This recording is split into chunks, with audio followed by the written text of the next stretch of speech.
నమస్కారం, నా పేరు శివ. అందరూ ఎలా ఉన్నారు ఫ్రెండ్స్? ఇవాళ వీడియోలో ఈపీఎఫ్ ఖాతాదారులకి ఒక గుడ్ న్యూస్ అండి. వీడియోలోకి వెళ్ళే ముందు ఇలాంటి విషయాలు మీరు మరిన్ని తెలుసుకోండి కింద సబ్స్క్రైబ్ బటన్ ఉంది, దాన్ని ట్యాప్ చేసి మన ఛానల్ సబ్స్క్రైబ్ చేసి పక్కనే ఉన్న బెల్ బటన్ని యాక్టివేట్ చేయండి. అండ్ అంతే కాకుండా లైక్ చేయండి. లైక్ చేస్తే ఇట్లాంటి వీడియోస్ అందరికీ చేరుకుంటాయి. So please like.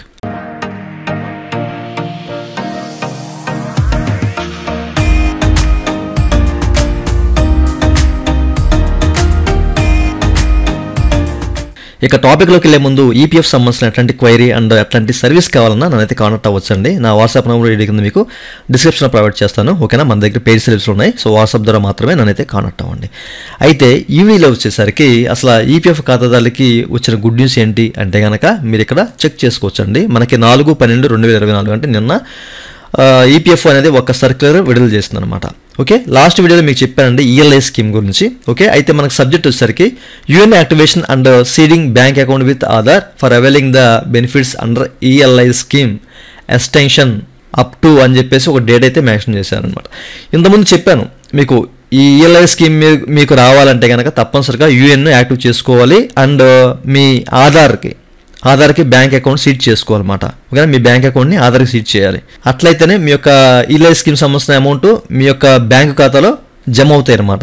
ఓకే, మీ అందరికీ తెలిసే ఉంటుందండి కేంద్ర రాష్ట్ర పథకాలు ఏవైతే ఉంటాయో. ఓకేనండి, సో ఈ పథకాలన్నీ కూడాను మనకి ప్రభుత్వాలు డీబీటీ ద్వారా అమౌంట్ అనేది త్రూ చేస్తాయి అనమాట బ్యాంక్ అకౌంట్లోకి. సో బ్యాంక్ అకౌంట్లోకి త్రూ చేసే అంటే తప్పనిసరిగా ఏంటంటే మనకి ఏదైతే ఆధార్కి ఎన్పిసిఐకి లింక్ అవుతుందో బ్యాంక్ అకౌంట్ అందులోనే పడతాయి. ఓకేనా? సో ఇప్పుడు పీఎఫ్ డబ్బులు కూడా ఏంటంటే డైరెక్ట్గా మీ బ్యాంకు ఖాతాలో పడతాయి అనమాట. పీఎఫ్ అకౌంట్లో కాదు, బ్యాంకు ఖాతాలో పడతాయి అనమాట. అది ఎవరికంటే ఈఎల్ఐ స్కీమ్ కింద ఉన్న వాళ్ళకి. ఓకే, చాలామంది నన్ను కామెంట్ సెక్షన్లో అడుగుతున్నారు, సార్ ఏటీఎం ద్వారా ఏమో డబ్బులు తీసుకోవచ్చు కదా, ఏటీఎం ద్వారా తీసుకోవచ్చు కదా అని చెప్పేసి న్యూస్లో చూస్తున్నామని చెప్పేసి. అదేం కాదండి, ఇప్పుడు మనకేంటంటే ఈ యొక్క ఈఎల్ఐ స్కీమ్ కింద ఎవరైతే ఉంటారో అట్లాంటి వాళ్ళకి డైరెక్ట్గా బ్యాంకు ఖాతాలు వేస్తారు. కాబట్టి మీరు ఏటీఎం ద్వారా తీసుకుంటారో లేదా ఫోన్పే ద్వారా ట్రాన్సాక్షన్ చేసుకుంటారో అది మీ ఇష్టం అనమాట. ఎందుకంటే బ్యాంకు ఖాతాలో పడతాయి కాబట్టి. సో మీరు తప్పనిసరిగా మీ బ్యాంక్ అకౌంట్ని ఆధార్కి సీడ్ చేయాలి. సో ఆధార్కి సీడ్ చేస్తేనే ఎన్పిసిఐకి లింక్ అయిన ఈ యొక్క బ్యాంక్ అకౌంట్ ఏదైతే ఉందో సో అందులో అమౌంట్ పడతాయి. లాస్ట్ టైం మీకు చెప్పాను అసలు ఎట్లా లింక్ చేయాలి, ఎట్లా చూడాలి, ఎన్పిసిఐకి ఎట్లా లింక్ చేయాలి, ఇట్లాంటి విషయాలు కూడా చెప్పాను. కుదిరితే మీకు డిస్క్రిప్షన్లో లింక్ ఇస్తాను, వీడియో లింక్ ఇస్తాను. సో మీరు అక్కడ చెక్ చేసుకోవచ్చు, లేదా ఎండ స్క్రీన్లో వదిలేస్తాను, అక్కడ చెక్ చేయండి. ఓకే, అయితే అసలు ఎవరికి ఎలిజిబుల్ అని చెప్పేసి కొంతమంది అయితే కామెంట్లు అడిగారండి. సో ఈఎల్ఐ స్కీమ్ అనేది ఎవరైతే ఈ ఫైనాన్షియల్ ఇయర్లో జాయిన్ అవుతారో, ఓకేనా, ఈ ఫైనాన్షియల్ ఇయర్లో జాయిన్ అవుతారో సో అట్లాంటి వాళ్ళకి మాత్రమే ఈ యొక్క ఈఎల్ఐ స్కీమ్ అనేది వర్తిస్తుంది అనమాట. ఈ ఫైనాన్షియల్ ఇయర్లో జాయిన్ అయిన వాళ్ళు, అట్లా ఇప్పటి నుంచి జాయిన్ అవుతున్న వాళ్ళకి ఈ స్కీమ్ అనేది వర్తిస్తుంది. దీనికి సంబంధించిన బెనిఫిట్ కూడా మీకు చెప్పానండి లాస్ట్ వీడియోస్లో.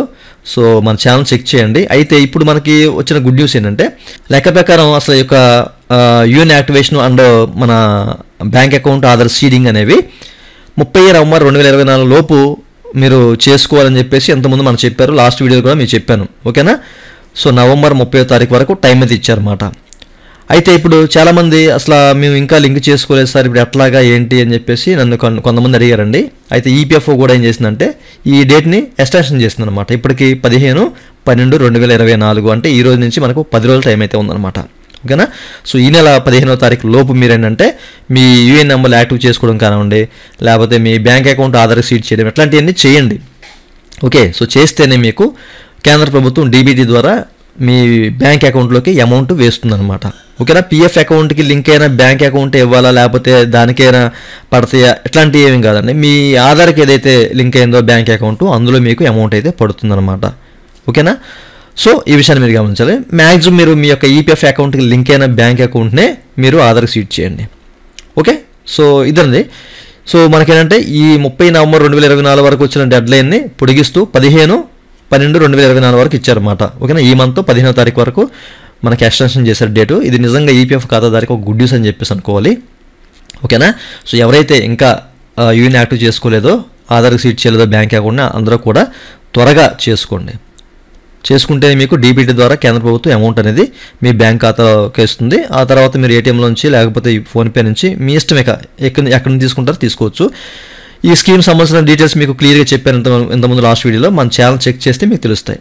ఓకే, సో ఇదండి వాళ్ళ వీడియో. ఈ వీడియో మీకు నచ్చితే కింద లైక్ బటన్ ఉందో లైక్ చేసి మన సపోర్ట్ చేయండి. అలాగే 2 నిమిషాలు మీరు మన తీసుకునే వీడియో కింద సబ్స్క్రైబ్ బటన్ ఉంది, దాన్ని ట్యాప్ చేసి మన సబ్స్క్రైబ్ చేసి పక్కన మాట్లాడుతుంది. Thank you for watching and జై హింద్.